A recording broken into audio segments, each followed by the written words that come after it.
Bismillahirrahmanirrahim. My name is Samia Sarwar. I am Institute of Southern Punjab, Multan. Today I am going to deliver a lecture on the layers of the earth, which is related to the journal science. It takes only 10 to 15 minutes. If you have any kind of question related to this topic, you may ask. I will be pleased to give you answers. So let's start. First of all, the question is what they are. The earth is made up of 4 different layers. They are called the crust, the mantle, the outer core, and the inner core. So first of all, what is the crust? The crust is the most outer layer of the earth. It is layer we live on. The crust is a solid layer made up of rock. अब जो अर्थ की basic most outer layer है वो क्या है, वो जिस पे हम रह रहे हैं, और is a solid layer made up of rock, जो कि रॉक से मिलके बनी है. Is the crust is a thinnest layer of the earth.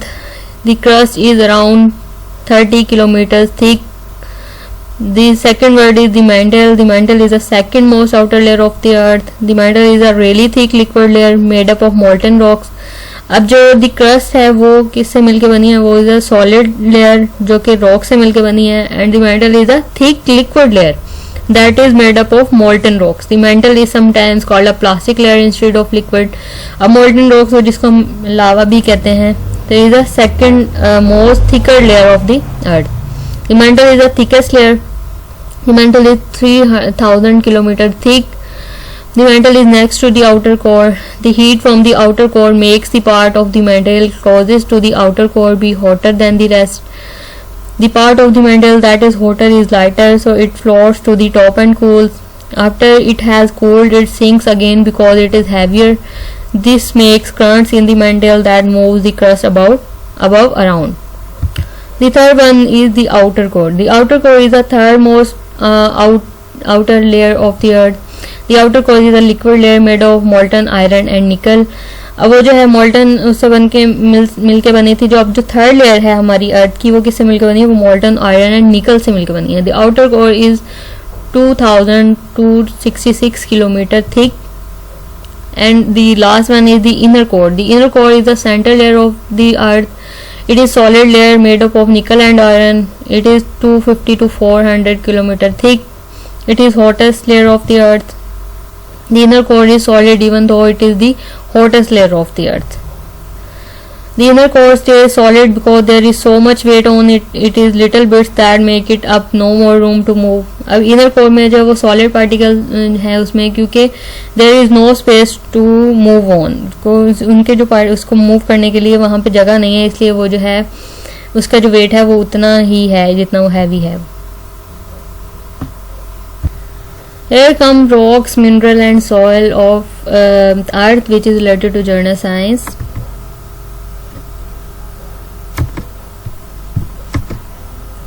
So first of all, what are rocks? Rocks are solid materials that are made up of one or more minerals. 3 types of rocks: sedimentary and igneous and there are 3 types of rock: sedimentary, igneous and metamorphic. First of all, metamorphic rock. Metamorphic rock is rocks that have been changed by heat and pressure. इस type के rocks हैं जो heat और pressure से change हो सकते हैं. Means for example rocks में जिस तरह लावा वो जनरेट होता है, उसके बाद वो उसमें हीट अगर आ रही है तो उससे वो क्या हो रहा है, वो मेल्ट हो रहा है. तो इस तरह मेटामॉर्फिक जो रॉक हैं वो क्या हो सकते हैं, वो मेल्ट हो सकते हैं बाय दी हीट और pressure. You can see there are some example of metamorphic rocks. The other one is sedimentary rocks. Sedimentary rocks form when materials settle into layers and harden.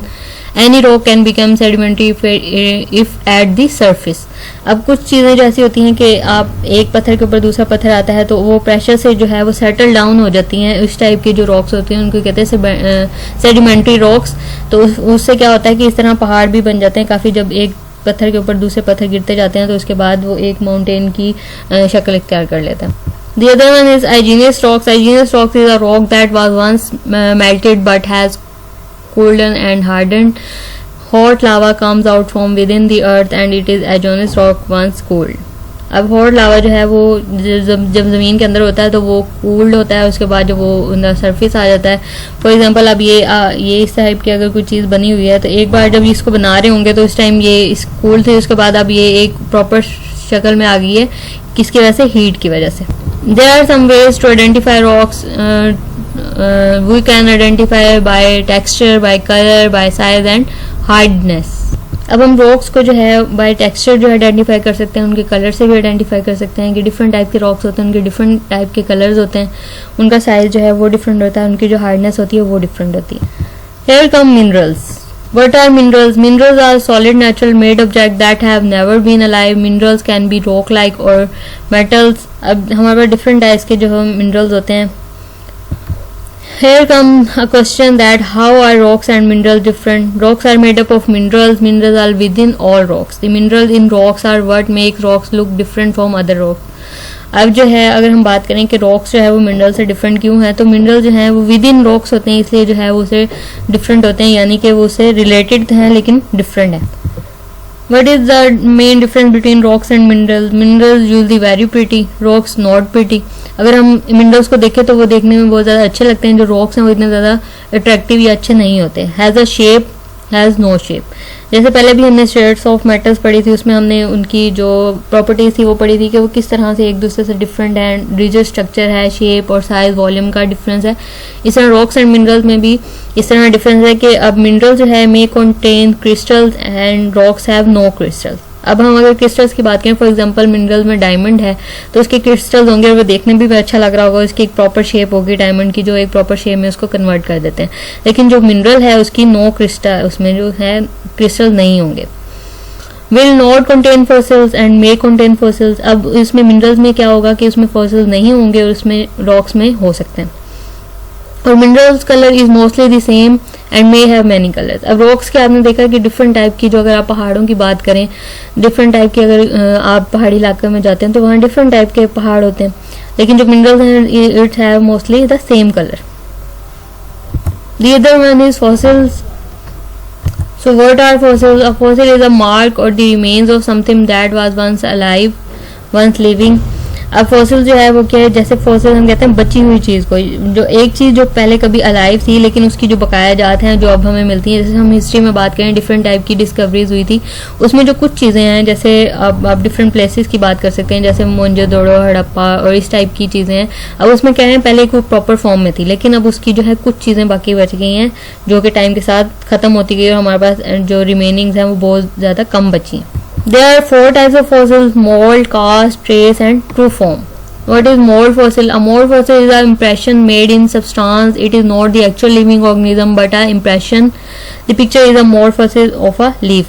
अब हम अगर mould fossils की बात करें, जो कि एक प्रॉपर उसकी इम्प्रेशन नहीं है, यानी प्रॉपर उसकी एग्जिस्टेंस नहीं है, लेकिन जो है एक्चुअल, लेकिन उस चीज़ का इम्प्रेशन ज़रूर है, वो उस चीज़ का इम्प्रेशन दे रही है. What is trace fossil? Trace fossils are impression like mold fossils but not the actual living organism, just evidence of them. Example nests, burrows and footprints. अब फुटप्रिंट्स की बात करें, वो अगर किसी भी पर्सन का, जैसे हम कुछ साइंटिस्ट या कुछ उसके कहते हैं कि हमारे पास उनका हाथ का प्रिंट मौजूद है, पाँव का प्रिंट मौजूद है, तो इस तरह की जो चीज़ें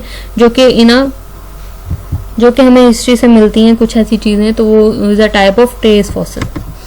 True form fossils. True form fossils are the actual ones living animal or organism. Example animal bones. अब true form fossils से आपको उसकी नाम से भी पता लग रहा है कि वो जो है एक एक्चुअल लिविंग थिंग थी इन अ हिस्ट्री. जैसे कि डायनासोर्स जो थे हिस्ट्री में पाए जाते थे, तो अब उनकी जो है हमें स्ट्रक्चर जो है हमें डिफरेंट म्यूजियम में पड़ा हुआ मिलता है. तो वो कहते हैं कि एक लिविंग एनिमल और प्रॉपर लिविंग ऑर्गेनिज्म था, जो is a type of true form fossil. Here come cast fossil. A cast fossil is formed when a mold fossil is filled in. The fossil can be anything that once lived, plants, animals, insects. अब ये जो है किसी भी type के हो सकते हैं जिसमें कुछ नया ऐड करके फिर उसके बाद उसको बनाया गया होता है. Here comes soil. Types of soil: clay, sandy soil, potting soil and loam. Clay is a type of soil. So clay is smooth when dry and sticky when wet. Soils high in clay content are called heavy soils. Clay also can be hold a lot of nutrients but doesn't let air and water through it well. The sandy soil, wet you rub sand if feels rough. This is because it has sharp edges. Sand doesn't hold many nutrients. The other one is loam. Loam is a mixture of different types of soils. Loam feels smooth and spongy when rolled into a ball. There is potting soil. Potting soil is a soil mixture made up of used in gardens and potted plants. Potting soil should be loose and light. That's all from today's lecture. If you have any kind of question, you may ask. Thank you so much.